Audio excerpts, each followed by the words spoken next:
In the shadow of ancient Rome, behind its marble temples and mighty arenas, stood a system built on human misery so vast it defies belief. At the empire's peak, slaves made up as much as 25 to 40% of Italy. As people, nearly 1 in 3 in Rome itself. These weren't faceless numbers, but millions whose cries rang through the streets and whose blood fed the fields that sustained Rome. Tonight, we step into the darkest reaches of Roman history to uncover 10 brutal punishments inflicted on slaves. These weren't random cruelties. They were deliberate tools of fear, refined over generations and written into law. They reveal how a culture that gave the world philosophy, art, and engineering could also normalize violence on an industrial scale. Rome's earliest legal code, the 12 Tables, declared masters held power of life and death vita nessus potestas over slaves. This wasn't just permission for abuse. It was a complete system that turned suffering into both discipline and profit. Punishments varied, but shared the same goals: terror, obedience, and complete control. From crucifixions along busy roads to fights in blood-soaked arenas. From calculated sexual violence to entire households executed together. Each punishment served Rome's social order. What set Roman slavery apart was its scale and efficiency. Specialists developed new techniques. Workshops crafted tools designed purely for pain. Laws spelled out exact penalties for each offense. This wasn't chaos, but a machine of cruelty that powered an empire. Roman writers Tacitus, Suetonius, even philosophers like Seneca recorded these acts, not in outrage, but as everyday fact. Their casual tone is perhaps more chilling than the horrors themselves. To masters, punishment was a matter of economics. They weighed the cost of killing a slave against the benefit of frightening the rest. Torture equipment was an investment. Whipping severity was calculated to maximize labor while keeping the victim alive. Human agony was reduced to numbers on a ledger. The people caught in this system remain mostly voiceless. They appear only as categories: field hands, domestic workers, fighters, miners. Their individual lives erased, yet their collective toil shaped Rome. Every aqueduct, every law, every philosophy was built on a society where 1/3 of its people lived in chains. These punishments weren't rare excesses. They were everyday practices that endured for centuries. To understand them is not to sensationalize, but to recognize how civilizations excuse atrocity, how profit can eclipse morality, and how cruelty can be hidden behind the mask of culture. Rome's economy ran on human property. Slaves were bought and sold like cattle from Britain to Syria. Wars were hunting grounds for human lives. Caesar's Gallic campaigns alone enslaved nearly 1 million. The island of Delos processed up to 10,000 in a single day, unmatched until the Atlantic slave trade millennia later. Romans classified slaves by use. State slaves built roads and aqueducts. Private slaves served households, their roles chosen by skills or appearance. Educated captives might teach patrician children, while farm slaves worked the fields to death. Traders developed inspection methods like livestock dealers checking teeth for age, muscles for strength, scars for punishments past. New captives were broken with starvation, whippings, and forced separation from others who spoke their language. Turning a person into property was a step-by-step process perfected over centuries. Markets influenced how slaves were treated. After major wars, when supply was high, slaves were worked to death. In times of scarcity, masters treated them with relative care to protect their investment. This was not mercy, just math. Slavery seeped into every part of Roman life. Slaves were doctors, yet could not testify in court without torture. They raised noble children, yet their own could be sold at birth. They managed great estates, yet owned nothing, not even their lives. Laws protected property, never people. The lex Aquilia punished harming another's slave, as though they were livestock. Owners could sue one another over damage, while torturing their own was entirely legal. Slave breeding became its own industry. Estates forced parents to produce stock. Children automatically born slaves. Some households valued homeborn slaves as loyal, but this loyalty was rooted in the absence of freedom, leaving them more psychologically broken. Insurance schemes emerged for slave ownership. Policies covered disease, suicide, or escape, though not death by execution. Actuarial tables weighed age, health, and risk, as if human beings were cargo. By conservative estimates, Rome enslaved over 100 million people across its history, each a person with dreams and fears, yet preserved only as figures in sales records and punishment codes. Rome's true crime wasn't just slavery, it was the erasure of humanity itself.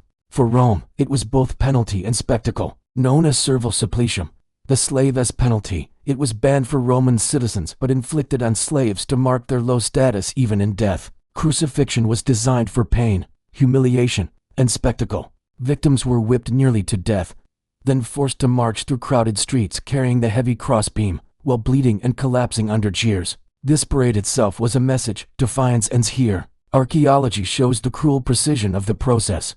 Nails through the wrist shattered nerves while securing weight. Different foot placements prolonged cramps or suffocation. A wooden peg sometimes extended agony for days. Crucifixions lined Rome's busiest roads, a daily reminder to thousands. After the Spartacus revolt, 6,000 slaves were nailed to crosses along the Appian Way. A sight and stench burned into Roman memory. Death was slow. Victims died from blood loss, exhaustion, dehydration, exposure, or heart failure. Executioners varied methods depending on whether a quick death or prolonged torment was desired. Refusal of burial added spiritual terror. Corpses left for vultures. Souls denied peace.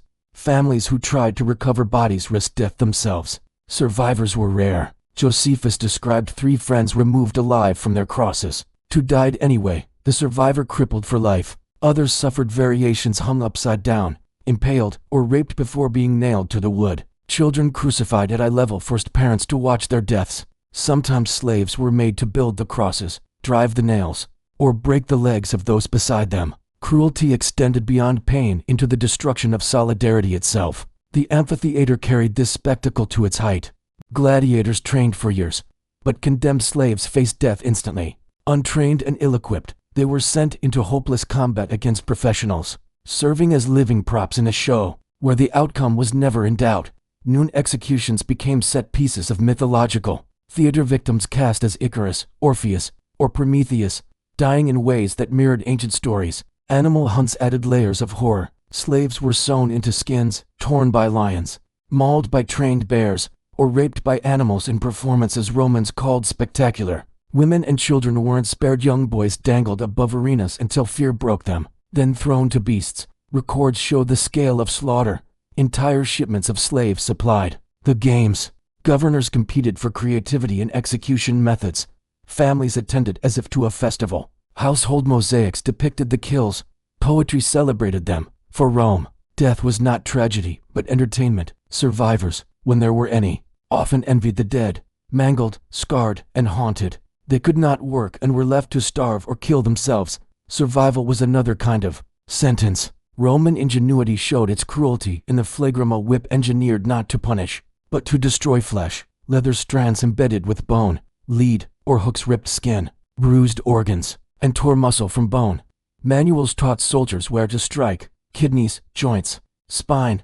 Medical texts documented each stage of damage with cold detachment: skin split, muscle exposed, bones revealed, each lash unpredictable, impossible to brace for. Public floggings were staged for effect: courtyards that echoed screams, parade grounds that amplified suffering. Witnesses described nightmares of the whip's sound alone. Survivors lived in pain. Wounds festered, nerves burned, scars restricted movement. Scarring itself became a mark of shame, identifying troublemakers long after freedom. Roman law codified lash counts: 20 for theft, 50 for escape, unlimited for conspiracy. For expendable slaves, whippings had no limit at all. Torture became paperwork, logged with bureaucratic precision. Mines represented a slower death sentence. Damnatio ad metallum, condemnation to the mines, was punishment worse than execution. Branded, collared, and marched underground, slaves descended into dark tunnels that killed nearly all within a year. Temperatures soared past endurance, air filled with poisonous dust, tunnels collapsed, and children crawled through holes too small for adults. Lead and mercury poisoned their bodies. Copper dust drowned lungs. Barracks were airless, filled with chains, filth, and disease. The dead often rotted beside the living. Rations were calculated for survival, just long enough to extract labor, then cut when slaves weakened. Escape was nearly impossible. Punishments for attempts included execution at the entrances of mines, or severe sentences carried out in furnaces. Records show fewer than 1 in 20 survived their first year. Branding and mutilation left bodies as living documents of ownership and crime. Professional branders marked slaves publicly with heated irons, while mutilations created visible codes: fingers cut for theft, ears cropped for escape attempts, noses slit for sexual offenses. Castration produced eunuchs for domestic roles, while tongue removal silenced dissent forever. Women suffered mutilations, aimed at controlling sexuality, clitoridectomy, genital scarring, punishments that left permanent pain and complications. Each modification balanced cruelty against economic value. A field hand might lose toes instead of fingers, a servant scarred on the back instead of face. The marks outlived slavery itself. Freed slaves carried brands and scars that barred them from jobs and respect. Attempts to erase them often left worse disfigurement. Rome ensured even freedom could not wipe away the past. The Senatus Consultum Silanian turned single crimes into mass punishment. If a slave killed a master, the entire household died.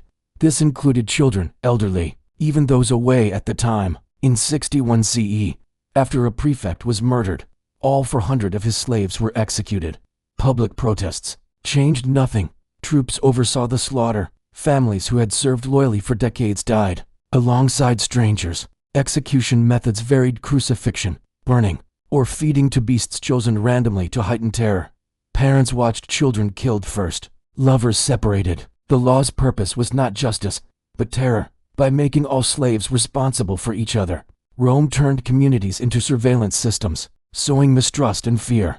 Insurance even covered such losses, showing how mass murder became just another cost of doing business. Rome's legal system openly permitted sexual slavery. The law treated sexual access as a master's right, not a crime. Slaves were excluded from any protection, their consent legally meaningless. Writers of the time spoke casually about sex with slaves as stress relief or daily routine. Buyers examined slaves naked, judged their virginity, and priced them accordingly. Boys were castrated and trained as concubines, serving as long-term sexual partners. Women were forced into breeding programs, paired for traits like livestock, their children taken and sold. Public rapes in arenas reenacted myths with live victims. Children were not spared. Medical texts even described injuries from child abuse, evidence of how normal it was. Slaves who tried to testify about sexual assault were tortured, often raped again in the process. Nearly every enslaved woman and many men endured sexual violence. The silence in records is not proof of absence, it is proof of normalization so complete that no one thought it worth mentioning. Rome's empire was built on this foundation of brutality. Its art, law, and philosophy coexisted with industrialized human suffering. Thinkers like Seneca preached dignity while owning hundreds. Marcus Aurelius wrote of virtue while ordering mass killings. Cicero argued for natural law while treating his secretary as property. The end of slavery in Rome came not through conscience, but economics. As conquests slowed, captives dwindled, and slavery gave way to serfdom. No reckoning, no recognition, just transformation into another system of exploitation.